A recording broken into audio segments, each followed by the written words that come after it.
इब्राहिम मुआहदे की जल्द तोसी की तवक्को है और सऊदी अरब समेत मजीद कई ममालिक इसमें शामिल हो सकते हैं। अमरीकी सदर डोनाल्ड ट्रंप का फॉक्स बिजनेस नेटवर्क को इंटरव्यू।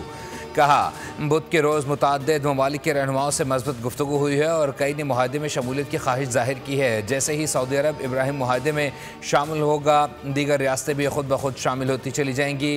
ट्रंप का कहना है कि गज़ा जंग के खात्मे का मनसूबा खित्ते में वसी तर अमन मुआहदे का बायस बन सकता है। मुमकिन है कि मुस्तकबिल में ईरान और इसराइल के दरमियान भी अमन मुआहदा तय पा जाए।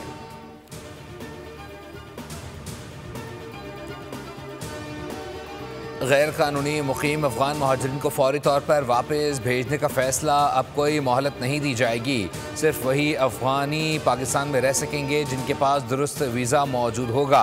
अफगान तालिबान की जानिब से जारहत पर वज़ीर आज़म शहबाज शरीफ की ज़ेर सदारत अहम इजलास में chief of army staff field marshal Syed Asim Munir, वफाकी वज़रा, 3 सूबों के वज़ीर आला, वज़ीर आज़म आज़ाद कश्मीर और गिलगित बल्तिस्तान की शिरकत। वज़ीर आला खैबर पख्तूनख्वा शरीक नहीं हुए। वज़ीर आज़म शहबाज शरीफ ने कहा, दहाइयों से मुश्किलात में घिरे अफगानिस्तान की पाकिस्तान ने हर मुश्किल में मदद की।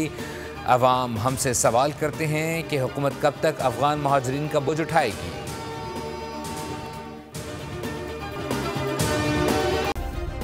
सब्सक्राइब करें और बेल दबाएं ताकि कोई खबर रह न जाए।